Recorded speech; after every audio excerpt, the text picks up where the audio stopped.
Assalamualaikum warahmatullahi wabarakatuh. Kami di sini akan mempresentasikan teori kami yang berjudul keunggulan dan keterbatasan antar ruang serta pengaruhnya terhadap kegiatan ekonomi, sosial, budaya di Indonesia dan ASEAN. Kelompok kami yang terdiri dari 2 orang, yaitu yang pertama saya sendiri, Nur Fadila, dan rekan saya, Metsa Tatiana. Teori yang pertama akan disampaikan oleh rekan saya, yaitu Metsa Tatiana. Kepadanya dipersilahkan. Keunggulan dan keterbatasan antar ruang dalam permintaan penawaran dan teknologi. Interaksi antar ruang dapat terjadi karena adanya kelebihan dan kekurangan yang dimiliki suatu daerah terhadap daerah lain. Dapat dikatakan daerah tersebut adalah ruang-ruang yang saling memiliki kelebihan dan kekurangan. Untuk memenuhi kebutuhan-kebutuhan antar ruang tersebut, manusia harus melakukan produksi. Pengertian pelaku ekonomi.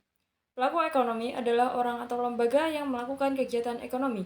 Ada 4 pelaku ekonomi, yaitu rumah tangga keluarga atau konsumen, rumah tangga perusahaan atau produsen, dan rumah tangga pemerintah dan rumah tangga luar negeri. Pelaku ekonomi terdiri dari beberapa kelompok, yaitu termasuk yang pertama ada konsumen, yang kedua ada produsen, yang ketiga investor, yang keempat pemerintah, yang kelima pekerja, dan lain-lain. 2. Peran rumah tangga perusahaan atau rumah tangga produsen. RTP, rumah tangga perusahaan atau biasa disebut sebagai produsen, merupakan pelaku ekonomi yang berperan sebagai penyedia barang dan jasa bagi konsumen. Dalam perekonomian, rumah tangga perusahaan berperan sebagai produsen sekaligus penggunaan faktor produksi. 3. Peran rumah tangga pemerintah. Rumah tangga pemerintah merupakan salah satu pelaku ekonomi. Pemerintah memiliki 3 peran penting, yaitu sebagai regulator, konsumen, dan produsen. Keempat, peran rumah tangga luar negeri. Rumah tangga luar negeri atau RTLN adalah individu atau lembaga yang melakukan kegiatan ekspor dan impor. Untuk memenuhi kebutuhan di dalam negeri, suatu negara pasti menjalin kerjasama dengan pihak asing atau melakukan kebijakan ekonomi terbuka. Rumah tangga luar negeri berperan dalam hubungan kerjasama dengan negara asing berupa perdagangan, ketenagakerjaan, dan permodalan. Perdagangan antar daerah atau antar pulau dan perdagangan internasional. Yang pertama ada perdagangan dan perdagangan antar daerah atau antar pulau. Perdagangan adalah kegiatan pertukaran barang dan jasa antara individu, perusahaan, atau negara. Titik perdagangan adalah unsur kunci dalam dinamika ekonomi suatu negara. Titik ini melibatkan pertukaran barang dan jasa antara individu, perusahaan, dan negara. Selanjutnya perdagangan dan perdagangan antar daerah atau antar pulau. Perdagangan antar daerah atau antar pulau merupakan perdagangan yang dilakukan oleh penduduk lembaga suatu daerah atau pulau dengan penduduk lembaga suatu daerah atau pulau lain dalam satu batas wilayah negara atas dasar kesepakatan bersama. Yang B, tujuan perdagangan antar pulau. Yang pertama, memperoleh keuntungan, yang kedua, memperluas jangkauan pasar. Yang C, faktor pendorong. 1. Perbedaan faktor produksi, 2. Perbedaan tingkat harga.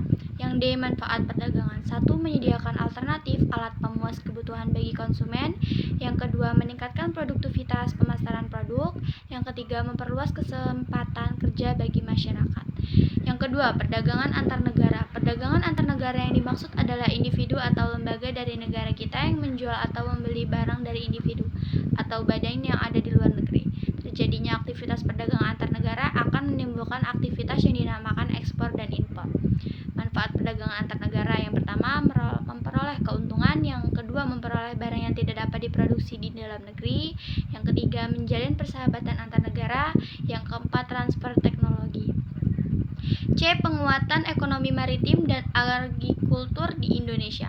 Ekonomi maritim merupakan kegiatan ekonomi yang mencakup transportasi laut, industri galangan, kapal, dan perawatannya, pembangunan dan pengoperasian pelabuhan beserta industri dan jasa terkait. Pengembangan ekonomi maritim perlu ditingkatkan dengan harapan dapat mendorong pertumbuhan ekonomi dan peningkatan kesejahteraan rakyat Indonesia. Perkembangan ekonomi maritim sangat diperlukan mengingat besarnya potensi ekonomi maritim yang kita miliki, namun besarnya potensi tersebut belum dimanfaatkan secara optimal dalam pembangunan nasional. Selanjutnya, penguatan agrikultur di Indonesia. Agrikultur merupakan kegiatan pemanfaatan sumber daya hayati yang dilakukan manusia untuk menghasilkan bahan pangan, bahan baku industri, sumber energi, atau untuk mengelola lingkungan hidupnya.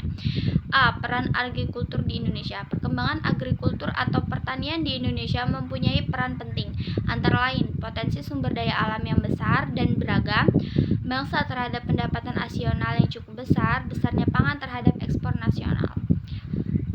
Hambatan pengembangan agrikultur di Indonesia. Yang pertama, skala usaha pertanian pada umumnya relatif kecil. Yang kedua, modal terbatas. Yang ketiga, pembangunan teknologi masih sederhana. Yang keempat, sangat dipengaruhi musim. Strategi pengembangan agrikultur di Indonesia. Yang pertama, eco farming strategi. Dua, distribusi pupuk secara merata. Tiga, perbaikan irigasi. D. Pendistribusian kembali pendapatan nasional. Distribusi pendapatan nasional adalah cara di mana pendapatan yang dihasilkan oleh suatu negara didistribusikan di antara penduduknya. Tujuannya, pendistribusian kembali adalah untuk mengurai kesenjangan antara pendapatan yang tinggi dan rendah serta meningkatkan kesejahteraan sosial. Yang kedua, ada beberapa metode yang dapat digunakan untuk pendistribusian kembali pendapatan nasional. Yang pertama, pajak dan transfer. Yang kedua, subsidi. Yang ketiga, kebijakan pendidikan. Yang keempat, upah minimum. Yang kelima, kebijakan persyaratan ekonomi. Sekian presentasi dari kelompok kami. Apabila ada kesalahan, kami mohon maaf. Assalamualaikum warahmatullahi